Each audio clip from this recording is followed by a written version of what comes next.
Da, seveda.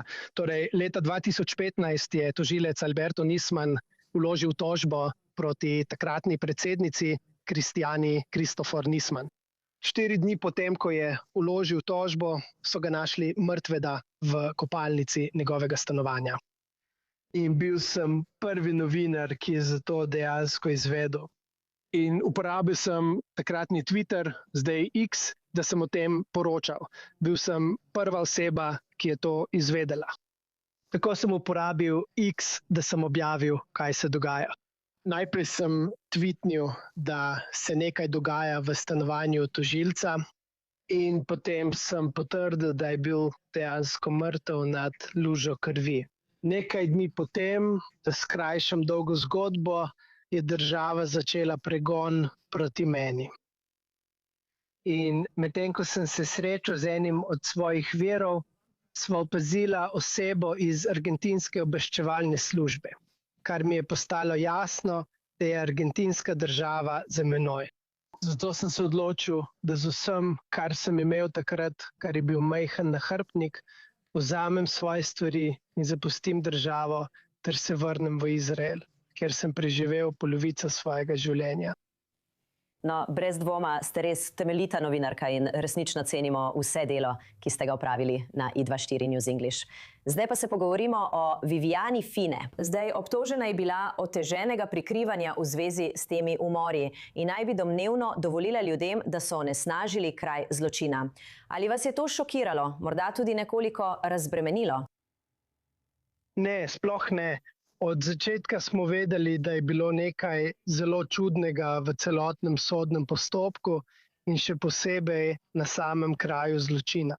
Govorimo o desetinah ljudi, ki so v prvih urah, še preden je tožilka Viviana Fine prispela na kraj, vstopili v prostor. Imamo dokumentirano vsaj več kot 20 ljudi znotraj stanovanja in še 30 v njegovi bližini. Torej ste imeli vsaj 50, morda celo več drugih ljudi, ki jih še vedno nismo evidentirali. Samo sprehajali so se naokoli, naredili nered na prizorišču zločina, hodili po krvi in praktično vse kontaminirali. In zagotovo to ni bil šok zame in tudi ne za večino argentinske družbe. Večina ljudi verjame, da je bilo to storjeno namenoma. Da bi tistim, ki bi zadevo preiskovali pozneje, otežili dokazovanje, da je šlo za umor. Od začetka je vlada s svojimi mediji širila teorijo, pripoved, da si je tožilec Nisman vzel življenje. Tako je prizorišče zločina postalo zmedeno. In še danes je zelo težko resnično ugotoviti, kaj se je tam pravzaprav zgodilo. Vendar pa je bilo po mnenju argentinskih pravosodnih organov to umor in to precej jasno.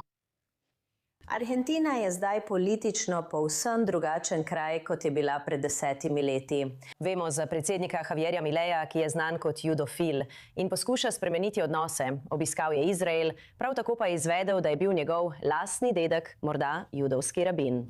Torej, mislite, da bo kdaj prišlo do pravice, tako za žrtve Amija kot za Nismana?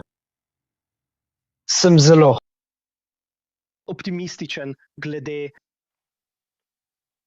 tega, kar ta vlada počne v tem primeru. Mislim, da je bilo veliko napredka.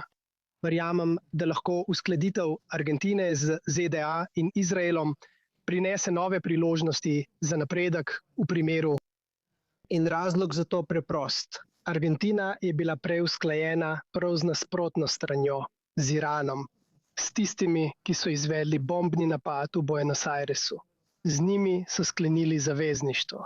Predsednica Fernández de Kirchner, ona je bila tista, ki je poslala memorandum o soglasju z Iranom, kar je bilo popolnoma šokantno. In Alberto Nisman je to dejansko uporabil kot dokaz, da razkrije prikrivanje, ki ga je izvajala administracija Fernández de Kirchner v korist Irancev v zameno za njihove usluge.